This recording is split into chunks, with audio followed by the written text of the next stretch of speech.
Welcome to Mindset Mastery Moments, the best growth mindset podcast recognized by Million Podcasts and ranked as a top mindset podcast by FeedSpot.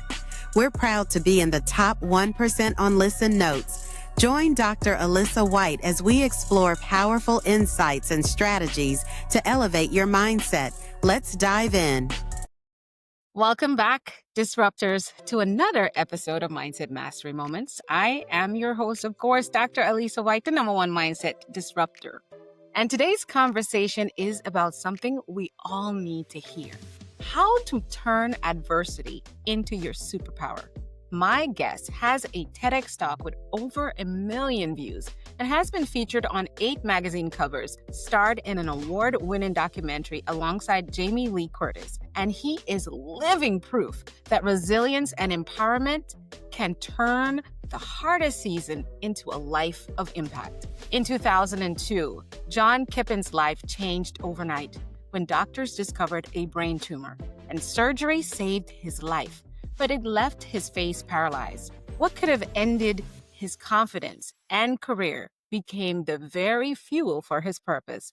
Today, John is a motivational speaker and a resilience coach, a best-selling author and a magician, and an empowerment pillar in the world today, who is using his story and just a little bit of magic to remind us that being different isn't a weakness, it's a superpower. John, we welcome you to Mindset Mastery Moments, and I'm just so excited to have this conversation with you. I am so glad to be here, Dr. Alisa. John, I just think you're an extraordinary human being. Everything that you are doing and everything that you've accomplished in the name of resilience and strength, your story is nothing short of extraordinary. So take us back to 2002. What was life like before the diagnosis, and how did that moment of hearing you have a brain tumor shift everything? You know, I was always a creative problem solver. I grew up doing magic. My uncle pulled a coin out of my ear, and I was completely engaged in performing magic with friends. And I was a theater guy. You know, I was involved in theater, both on the stage and behind the scenes. And I enjoyed it so much that I ended up being a leader and help other people figure out how to best leverage theater in their education and their abilities to create a problem solve. That's what I am.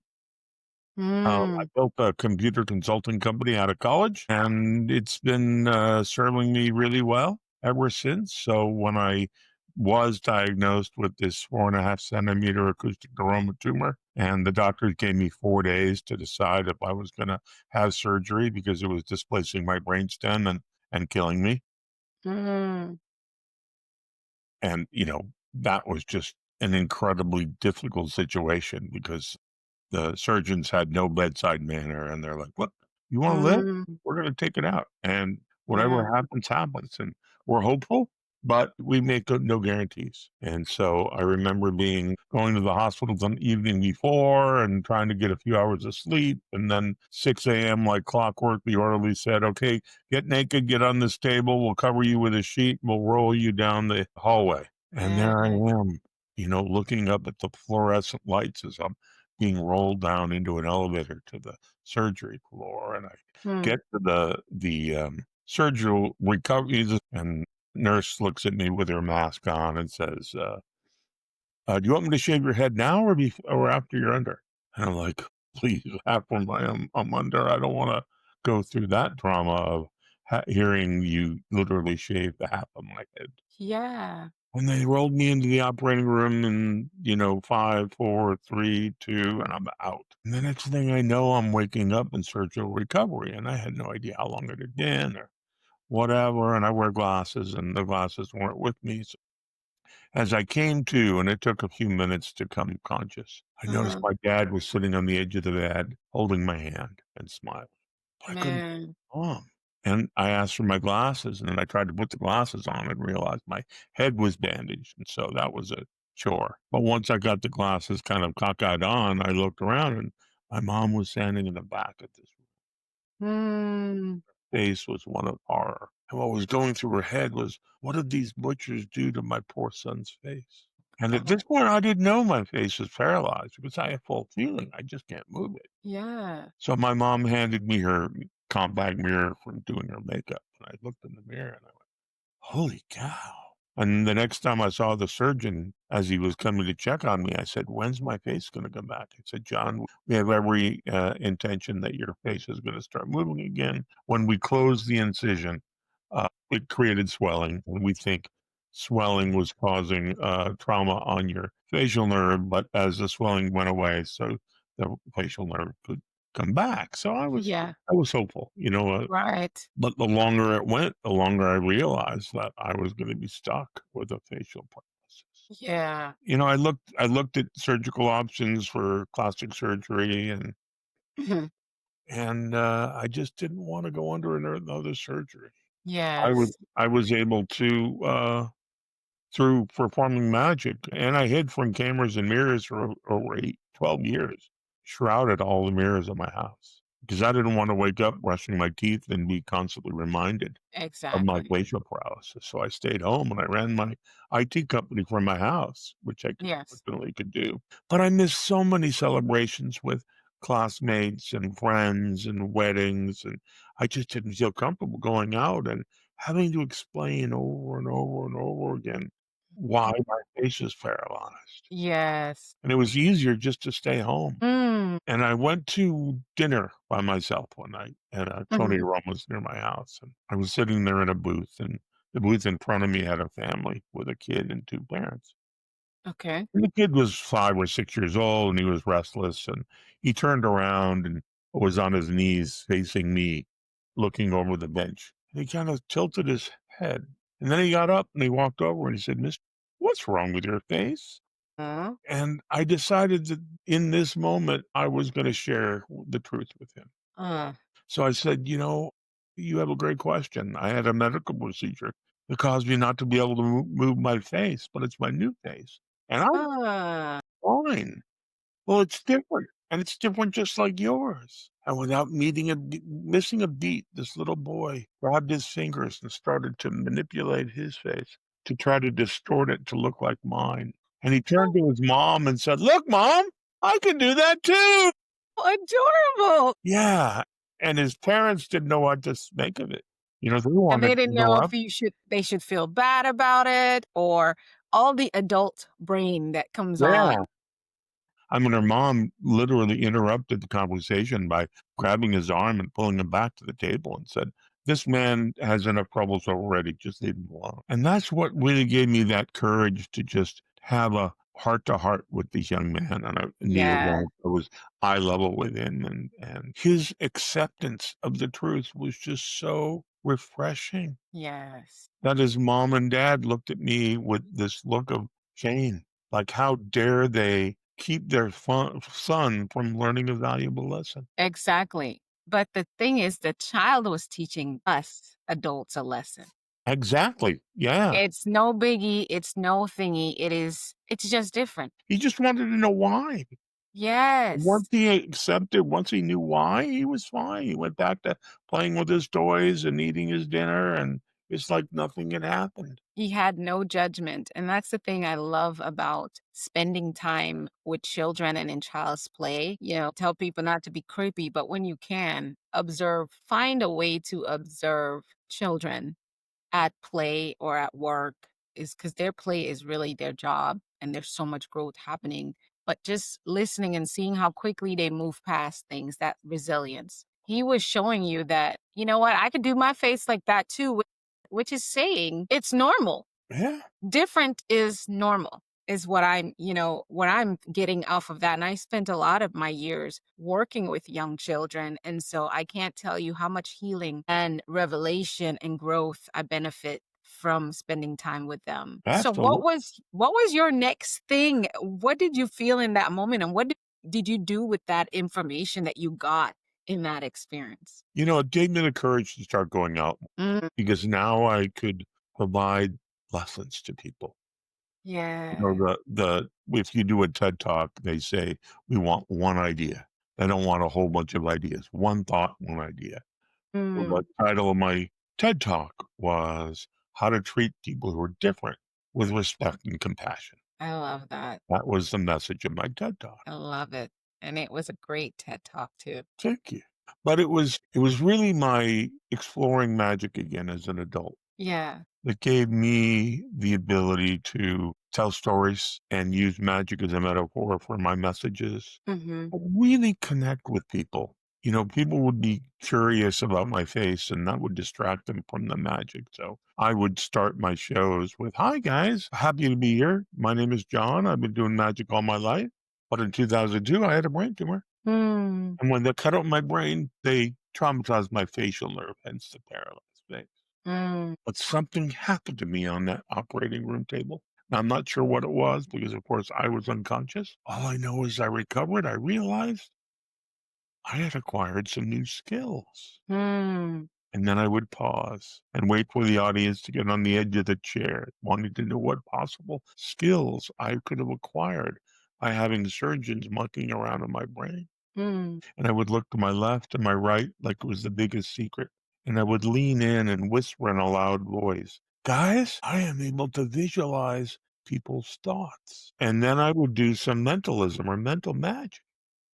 Ah. That's when I really realized that once I shared something personal about myself and answered the question that they were fearful of asking, I connected with them on a totally human level. Mm. And they could put that aside and they could forget about it and look Right. past my face, Yeah. my heart, and listen to my stories. And in my magic, I bring people back to their childhood where children dream, and they enter a land of make believe. And that's really what I like to do is bring adults back to that same place. Yes. As kids, we dream a lot and we fantasize. And I remember my parents would have an adult friend come over for dinner, and the first thing they would say when they would meet me is, "Okay, John, what do you want to be when you grow up?" And I would say, "I want to be an astronaut." "No, I want to be a policeman." "Wait, no, no, no, I want to be a rock star." And then I would grab a couple rulers from my room and start banging on stuff like I was playing the drums Yeah. and enter this land of make believe where everything was possible. As adults, we start to grow up, we get an education, and we learn our belief systems from our parents or whoever Yeah. raised us. That's where Mhm. we get our belief systems. And we never challenge those belief systems. They just become ingrained in us. Yeah. And then we stop dreaming and we go to school and we decide on a career path. And then we start on that journey. And that dream may not be ours. It may be our parents' dream or our brother's dream or our best friend's dream for us. Yeah. And then we get to being, 50, 60 years old, and we start to look toward retirement. We look back at our lives and we say, is that all there is? Because we're not happy. We're not Mhm. filled because we're living someone else's dream. Yes. So as a coach, I help people go back to that place where everything is possible. As a magician, I turn the impossible into possible. Mhm. And so my coaching practice is called the I'm possible method. I love that. Because once you learn what your limiting beliefs are and make that conscious decision that they do or do not define you and they do not dictate who you are, Mhm. you grow again and you tiptoe out of your comfort zone and you start living your life with integrity and passion. And you Mhm. start sharing who you are through your passions and your love for just communicating with people and not putting up a facade, Mhm. and sharing your good days and your bad days with close friends. And there's nothing that brings you more joy than helping someone else. Yes. And people don't realize that. They're like, "Oh, I don't want to bother them." You see they're going through a rough time. Yeah. Exactly when they need you to bother them and get in their face and say, "Hey, I saw that post and it didn't sound like you," or Mm. through the grapevine that you were going through some physical or medical challenges, and I want to support you, and I want to say how much our friendship means, and that you're important to me, and there's a reason to keep fighting. I've had numerous clients who were who are diagnosed with cancer, stage 3, stage 4, and Yeah. they are so wrapped up in, "Oh my god, what I'm gonna do? I'm gonna die," and they stop living their life. They stop dreaming. They stop realizing that it's a mindset, and that's what I love about your podcast Yes. It's a mindset. because I talk about resilience. Mm. And resilience, for those who don't know, is just the definition of how long it takes you. Resilience is a measurement of how long it takes you to pick yourself up off the ground Yeah. and move forward again. It's a measurement. That's all it is. But doing that takes a mindset, It does. You have to set the understanding what's mind. truly possible, that everything is possible if you have enough hope and enough support. You can make your Yes. life anything you want it to be. Whether or Yes. not you're religious or not, it doesn't matter. We're on this earth for 50 to 80, 90 years, 100 years, and it's up to us to make it what we want it to be. And I found through coaching that although I monetize it, of course, because it's a business, The business. Yeah. but I get the most joy from working with people and seeing their light bulb moments, their aha moments, Yeah. where all of a sudden they realize that they are their worst enemy. Yeah, we are. They are the ones holding them back by Yes. their self-hatred and their self-judgment. And you switch that mindset around and you really follow the I'm possible method and you build this sense of courage and strength and you start to collect these little wins. Yeah.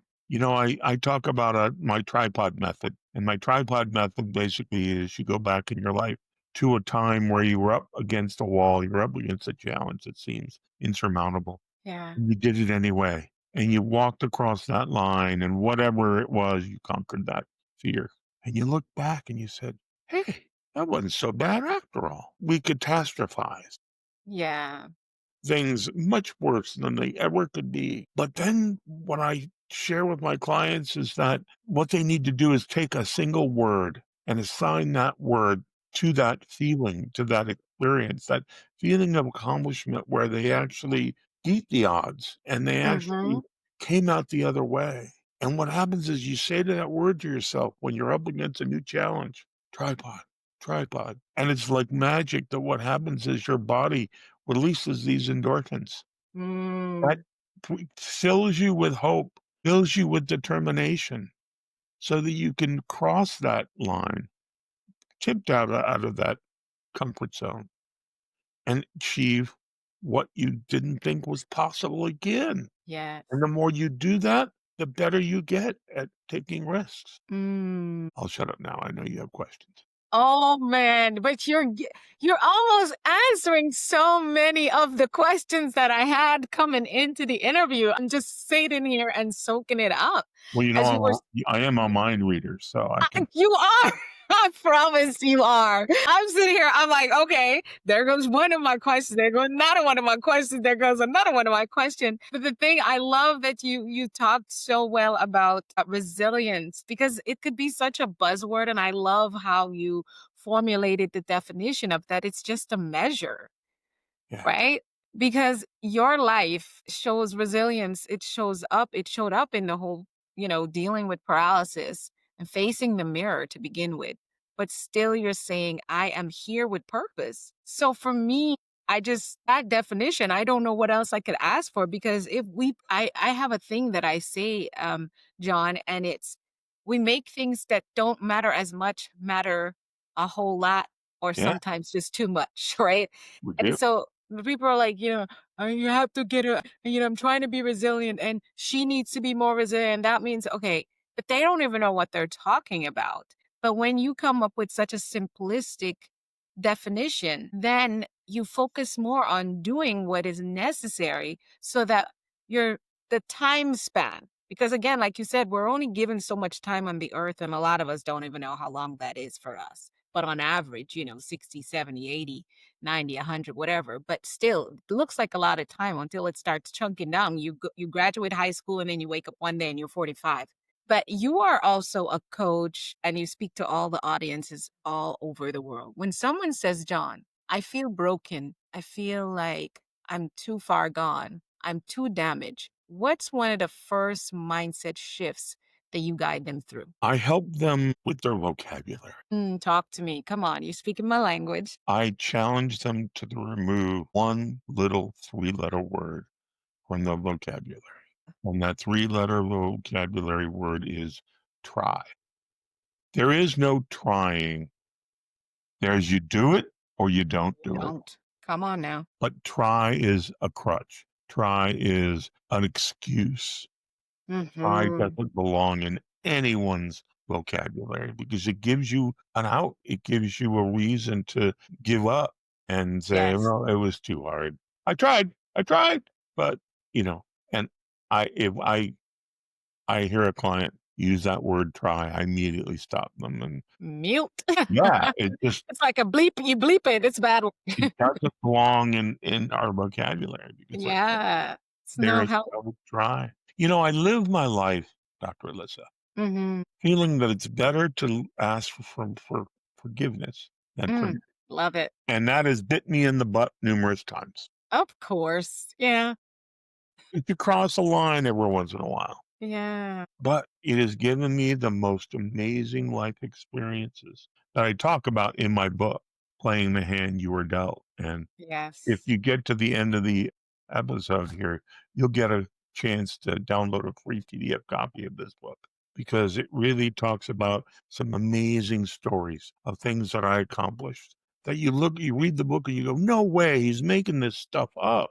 And it's not. When Alex Trebek, one of my lifetime heroes, Mm-hmm. national television, and was so honest with his audience and his fans, saying, "Look, I'm fighting pancreatic cancer, and I don't know how long I'm going to be here, but I ask for your thoughts and prayers, Mm-hmm. and I'm going to keep on being host to Jeopardy as long as I can possibly do it." It's like I can. Yeah. And I heard that, and I got goosebumps, and I went, "That is a celebrity that's above reproach. That is someone that I admire." Mm, And so I reached out. I found his daughter online, Nikki. And I said, "Nikki, you don't know me from Adam, but I'm a magician and I need to perform magic for your dad. mm, I've helped people who were going through cancer. mm. Bring some joy into their lives. Give them some hope. And I need to do that for your dad. And I'm not taking no for an answer." I love that. And she said, "Okay, well, we're having a 75th birthday party for him at this restaurant, which was only a couple miles away from my house." Oh, Yeah, it was convenient. "And we have no entertainment. So if you want to do magic at our party between dinner and dessert, by all means." And I was like, "Yes, I do." And I arranged to film part of the illusion on the set of Jeopardy and did this whole amazing revelation of what happened during the party in a yeah. video that was shot on the set of Jeopardy. Yeah. But, I insisted Alex be at the table with me, and it was an amazing give and take. I would Mm, perform magic, and he would look at me with his inquisitive eyes and go, "I don't know how you did that, and I need to understand." He was so smart. And of course, I would never lead on to what the honest truth. And there's some videos on my website and links in my book to those videos of where he was just so frustrated in that moment, also in love with me. uh, And then after the 45-minute show, we went to a room and we just talked for a few minutes. And I said, mm, "Alex, I just want to let you know that I seeked your family out." And I said, "I need to perform for you because I kind of have an idea what you're going through based upon relationships I have. And I have a journey which fortunately was benign, but still it caused damage in my own life. yeah. And you are one of those celebrities that everybody loves. And even if you don't watch Jeopardy every night at 7 p.m., you still have it on in the kitchen TV and you hear his Yes. voice. Yes. And you admire his knowledge and his ability to impart his knowledge on all of us. Yes. And I said, I'm a good reader of people, and I'll bet you no one ever thanks you for your life's work, do they? Mm, And he started crying. mm. He said, "John, I don't know how you knew that, but yeah, no one ever takes the time to thank me for my life's work." And I said, "Yeah, Uh, I got that fact. I got the message that people took you for granted." hmm. Hmm. And that's one of the biggest reasons I was here, is to tell you that you are damn wrong. Yes. That people love you, people admire you. And Yes. you need to use that as the strength to fight this cancer. Yes. And I'm going all over the place, but No. another example of me not Happens. asking for permission. I spent 12 years hiding my face. Wow. And then I got out and started doing magic, and all of a sudden I was comfortable in my own skin, and I understood that my facial difference did not need to define me if I didn't let it. You didn't let it. You had to get permission. Yeah. And then what happened in March of 2020? The pandemic hit. Yeah. And now covering your face with a facial mask What's required? become not only politically correct, but government mandated. Yes. And when all of a sudden that happened, I sat here going, no, I've spent 12 years of my life learning how not to hide my face. So I immediately found a company who prints things on face masks. And I uploaded a picture of my face. And they printed a face mask with the lower half of my face on the mask. Wow. And So I you would made a wear that. customized mask for yourself so people could Yeah, still see you're different. right. And strangers would look at it and not understand, and they just move on. But people who knew me would do a double take. Like, wait a minute. And they'd look at it, and without me having to say a word, they would immediately understand that John refuses to hide, Hide. Right. It didn't matter what it meant to us, it's what it meant for you. even in the face of a global pandemic. Yes. Very well. It was just it was something I needed to do. I needed to keep on sharing my vision that you are who you are and you're fine the way you look, no matter what you don't like about yourself, no matter That's right. what color your skin is, or if you have balding hair, or you're overweight, or you have a big nose, or big lips, or you're too skinny, or whatever it is. Mm-hmm. You need to accept yourself who you are. And that doesn't mean that if you're overweight and not healthy, you shouldn't lose weight like me. I'm on the journey. Yes, it's a journey. Once you struggle with weight, it's a journey. It shouldn't define you. Exactly. And it's you who's going to just make that decision of whether or not you're going to let it define you or not. Exactly. I Gotta had go. an experience with a client a week ago where I also do magic coaching. I help magicians Ah, develop routines wow, that's and awesome. share what makes them tick through their magic, what their outlook on life is. Mm-hmm. Some of the greatest accomplishments, and we developed tricks around it. And there was this 23 or 24-year-old kid, and his dad had seen me perform and knew I did that, and he said, I'm gonna pay for these lessons with this 24-year-old. And we had great times, and we really were able to key in on what made him special, what made him unique, and Mm-hmm. build the magic routines around that so he could Mm-hmm. communicate to his audience who he was and what he represented and what his message was. And then I got a message from his dad saying that he had been diagnosed with stage 4 pancreatic cancer, and his doctors are giving him 3-4 months to live. Mm-hmm. And whatever, when that diagnosis came, his son distanced himself from his dad, Mm. and their relationship was non-existent all of a sudden. Oh my gosh. And when his dad called me crying, saying, I don't know if you can help, but I know Ethan respects you as a magician, as a mentor, and what you've gone through. And if you could potentially have a conversation with him, because I don't know if I can go through this alone. And I called Ethan and I said, look, I'm going to meddle in your life, whether or not you like it or not. So just listen. Mm-hmm. Yeah. You don't put aside whatever your fears or differences are with your dad. You are going to regret it To regret for it. the rest of your life. Yes. Yes. Your dad's going to pass away. Mm-hmm. And then you're going to say, oh, I never said goodbye. I never told him that I loved him. Mm-hmm. And that's not only going to affect you emotionally, mentally, but it's going to affect your relationship with everyone in your life. Yes. And you just need to put that aside. Yes. And it resonated with him. And I asked him, okay, what is your dad's favorite thing to eat? What's his comfort food? And he said, it's Hawaiian pizza with pineapple. Double. I said, Double okay. pineapple.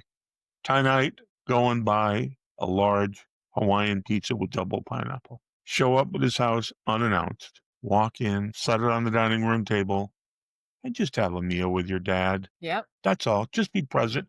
Just be supportive. Just tell him your fears, whatever. Just be there for him. Support him in his Yeah. greatest time of need. And the following day, I got a call from his dad, and he was bawling his eyes out. And he said, Sure. I don't know what you said to my son, but you gave me the best gift I have ever received by my son surprising me with my favorite pizza. Yes. And we spent the entire evening hugging and reminiscing and sharing stories and just being together. And any of the animosity just floated away Yeah. because we both realized that that didn't serve anybody. You know, it's those kind of experiences that fuel me to keep on going. Mm-hmm. Because if I can touch someone so profoundly to Yes. repair a relationship with a loved one or a family member, Mm-hmm. I know I'm worthwhile. I know I'm worthy. You know, it's stories like that that just It keep me changes. going. Yes, that's how you know that you hiding the world's gonna miss out on so much by not having any of us show up in our full purpose and our full power. Like all of this is just a suit. It's almost as if, someone says, "Are you gonna slash all other three tires because you got a flat on one?" No, we never do that. So if it's the fact, like you said, you're too short, you're too thin, you lost all your hair, whatever you do, whatever it's happened, whatever has occurred, none of it is. I look at people, right, John, and most men want the perfect curved wife and the certain beautiful and hair. And women want the man with the perfect physique and all of that. And they would meet some of the best people who are most compatible with them, but they're not wearing that suit the way and they miss out and they get someone with the suit that they look at, but didn't get someone with the character And the personality and the and the things that come personality. in, Yes, and they yes. wonder why And they then now feel they're complaining. unhappy. And Yes, because we're focusing again, it's simple. You're making things that doesn't matter as much matter too much. And so the thing is, once we're able to get past that in ourselves, what you're teaching us today, then we become agents of light, of change, and I say of growth and also of flow. It's grow and flow and it's glow. Once you allow yourself to grow, you get into a place of flow and then you bring the glow. And because you're glowing, you become a light that helps other people grow, flow, and then they glow and the light just gets bigger and bigger on the planet. And so we're so grateful that you said yes to your purpose and yes to your growth in the moment of the loss of how you're used to your facial features being, how you're used to your body functioning. And you said, you know what? This is not making any sense. I'm here. If I'm alive, I've got purpose. And you have plugged into people's lives, whether they wanted you there or requested you there or not, and created the change. The tenacity is what I love. If anyone could get so clear on why they're still on earth and be so ferocious about it, is why I live. Like you are here for a reason. Like, John, I had suffered a brain injury when I was 14 years old and I couldn't walk and I lost my memories for a while. I don't remember, maybe a year or a little bit less. I did not remember who I was. I had to relearn everything, how to eat, what things are called, who was what, and all that stuff. And, I made a full recovery, of course, but the diagnosis was so dim about me being alone, being left by myself, that I had people around me and they didn't want me to finish high school and all that stuff. And, I said no. I said no. Once I was aware enough, I said no. I'm going to do everything I possibly can and find out that I can't do it right now. Anything that is normal for a 15-year-old girl to do, I will do my best at doing it. I didn't say trying it, doing it. And if I'm not all the way, I'll try and try again until I overcome whatever is in my way. And that's for me, I guess, why I focus this podcast so much on resilience, because I believe that one of the greatest mindsets you're going to have amongst the growth mindset and the entrepreneurial mindset is the resilient mindset. And if you can set your mind to have a response system of your own, like you have the I am possible, a response system of your own, you will shorten the distance. As you said, resilience is the measure, the distance between getting on track or retracking. Because let's face it, sometimes resilience looks like a complete pivot from the path you were following to begin with. But whatever that looks like, you will shorten the time of.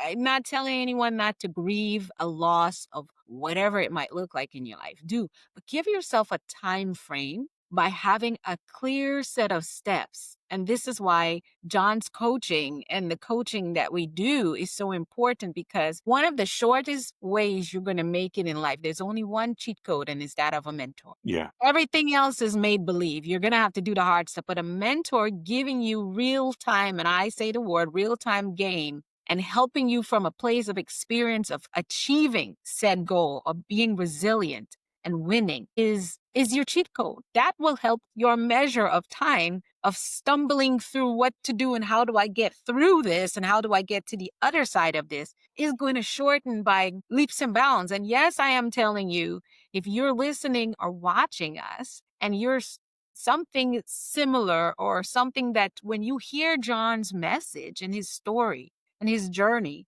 you're connecting to, God, if I could have that mindset like he has, or if I could just overcome the way he did, what would that look like for me? Then that means you have to reach out to him. It's simple. Yes, you hear me all the time, but it's not me. It's him that you're hearing today that's telling you that you're in the direction where someone can really help you go through the process and be very successful in standing in your own superpower. And John, I know you did not ask me to tell them to connect with you for coaching, but it's a given. I mean, it's a given. That's why we're here. My goal is to collaborate with professionals and thought leaders and winners like yourself to bring to the world so they know they have a box, an array of different toolboxes that they can decide, this one's for me. And that works. And it makes that's the magic of that light I was talking about earlier. We all challenge ourselves with this question. Mm. What is the meaning of life? Oh, I was going to ask that. You are really a magician. I'm starting to get spooked here. And I've thought about this long and hard. And the meaning of life is to show up as your authentic self so that you can help someone else and give of yourself Mm. to someone else in need Yeah. and bring joy to them, Mm. which in turn brings joy to you. Really the most selfful act you can ever give. And, Selfful act. during the pandemic, I invented this game called Rolodex Roulette. Now, for all your listeners who are younger, Rolodex is a spindle thing, and it has these pieces of cardboard that you staple business cards to it so you can find, never mind. The editors need to put a photo on here. It's in the video. If you watch the video, you'll see a picture of it. Because a lot of people don't know. The younger But people. in today's society, it's our address books and our phone. The way you play the game is you open up your contacts and you turn the phone away when you just scroll up and down, up and down, and up and down, and you stop on a name. And that's who you call. You don't text, you don't email. That's who you call that day just to say, hey, Dr. Alisa. Mm. And they're like caught off guard. They're like, John, Hey, what do you want? And it's like, nothing. I don't want anything. You were in my thoughts. I was Right. thinking about you. I wanted you to not only know that I was thinking about you, but I wanted to check in and see how you were doing.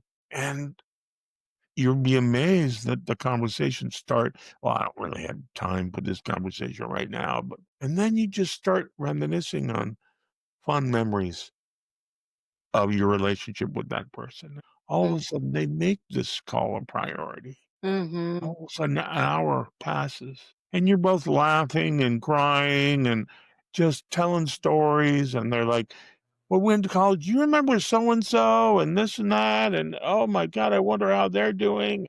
And it brings you joy just to have Yeah. truly meaningful conversations Yes. because it shows that you're in someone else's thoughts. Yes. We can't all be mind readers, so we can't know who is having a memory of us. But Mm-hmm. You just take a moment and say, "Hey, by the way, I was just letting you know that yesterday I was really thinking about you and hoping you were doing really well." Yes. But the other thing about the game, we all have members of our community, friends that we had a falling out with. We don't know why. Maybe we do know why. We forgot it. We just know we haven't spoken to them in years, but they're still in our contacts. Ah, We never took the time to delete them. And so what you do is you find one of those contacts and you call them. And before they get started on, you say, "What, Dr. Lisa, just before you get started, I just need to tell you I'm playing this game I learned from my friend John. And the rules state that no matter whose name you stop on, that's who you call and check in with. yeah. So I don't care about the past. I'm in the present. I'm following this game to the letter. And how are you?"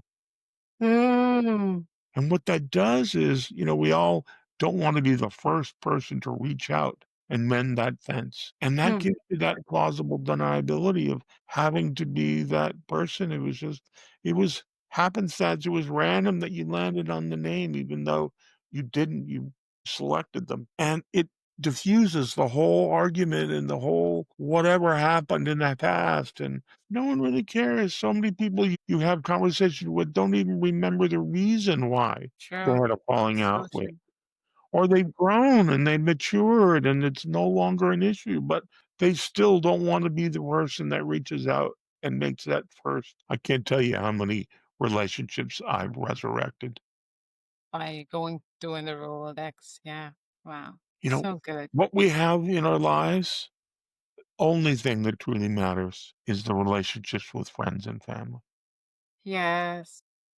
The only thing that really matters. And you don't have to go through life alone. You're choosing. If you are, it's because you're choosing. That's right. And there are people out there who are invested in your own success, whether or not you realize it or not. There are people you have touched in your life. And if you reach out to them and ask for help, you're going to get it. Yes. They're going to give you money. They're going to give you their time. They're going to invite you over for dinner. They're going to, whatever it is. That's just human nature. Yes. And sometimes you just got to say, "I need to talk." If you don't have a therapist or a life coach or whatever to share these fears, find a friend. Say, Yes. start the conversation. "Hey, Dr. Lisa, I really need to talk to you.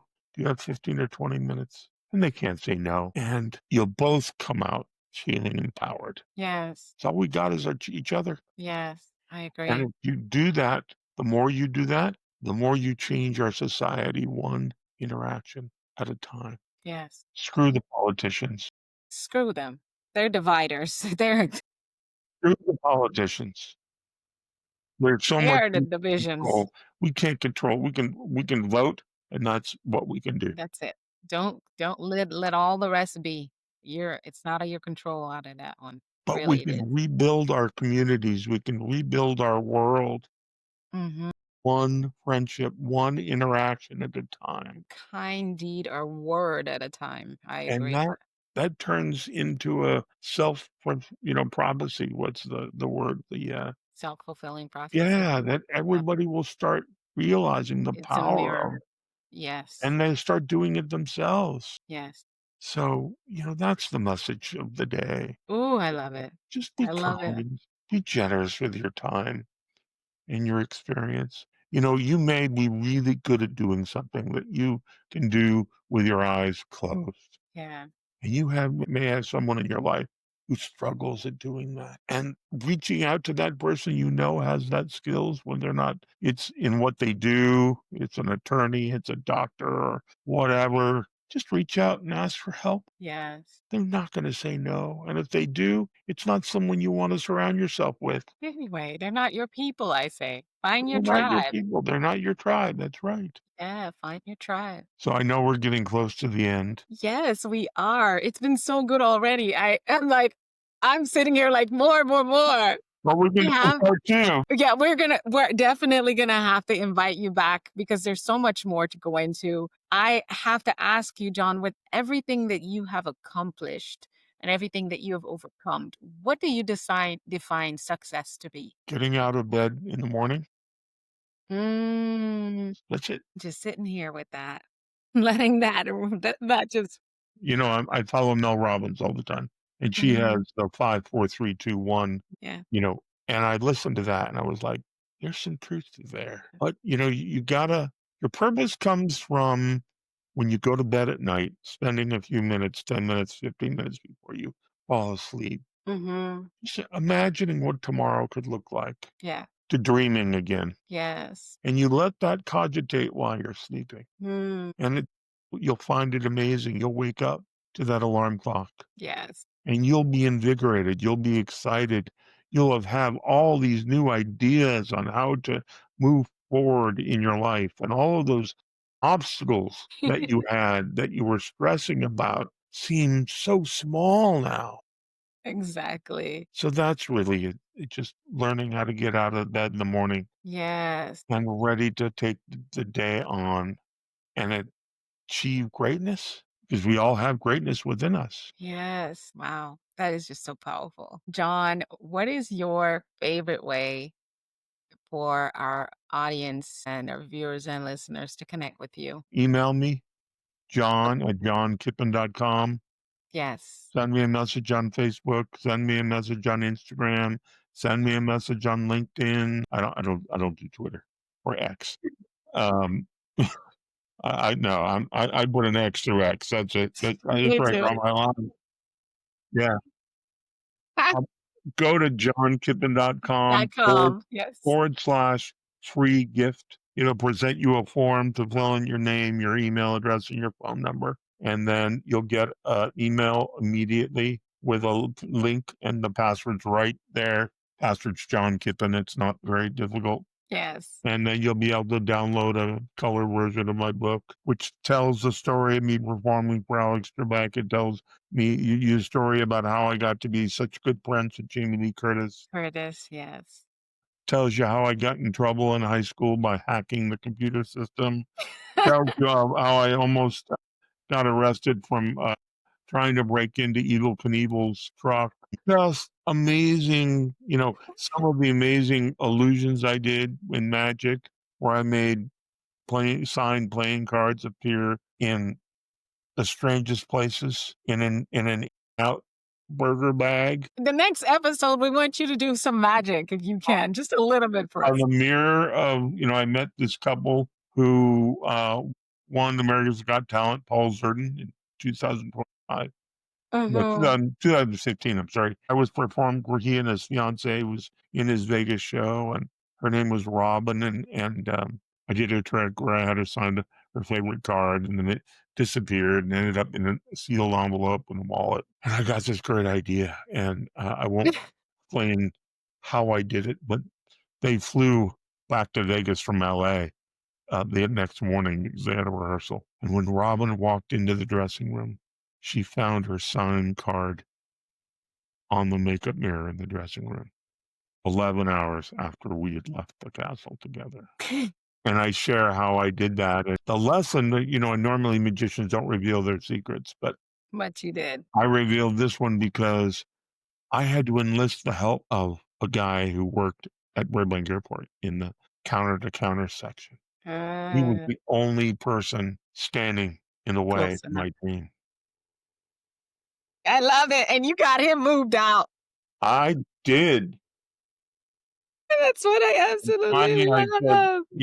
I need to get this card to the box office at the Planet Hollywood Hotel in the next hour. And I got him to be part of the team. I got him invested in the success of this magic trick.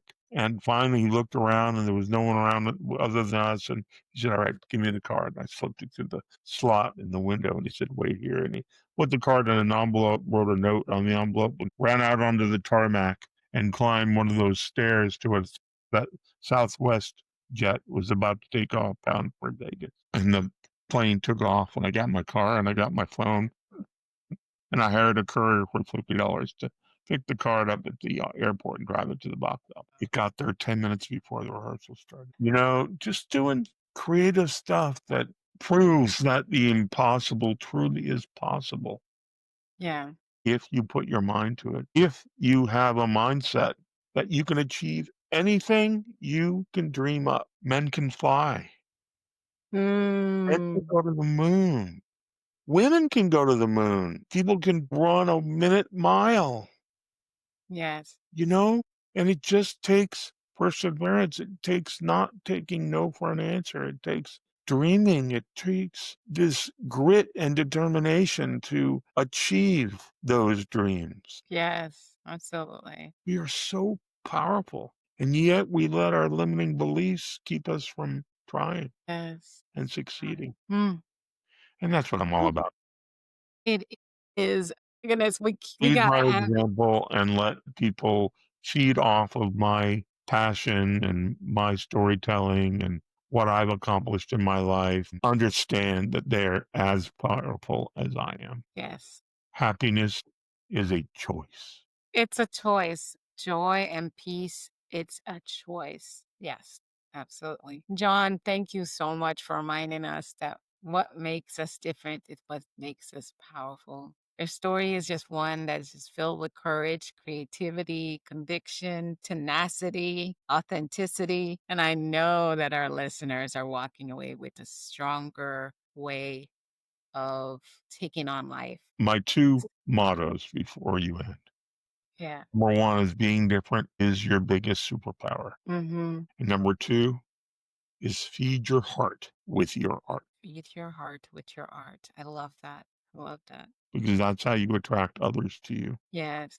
is by sharing what you're passionate about, what your art form is, whether or not it's writing or comedy or magic or whatever that art form is. Do it and share it with the people around you so they understand who you are, Right. Exactly. and they can't help be inspired by it. Absolutely. I love it. Exactly. Exactly. I'm cheering. I love it. We know this is grand. We so want to hear your comments and send John a message as well. You can leave a mail for us for him there on our site as well. To stay connected with John and his experience and all the work that he's going, go to johnkippen.com. It's here wherever you're listening or watching this. And then check out his TED Talk. We're going to put it in the link as well. Being different is your superpower. And remember, your difference isn't a flaw.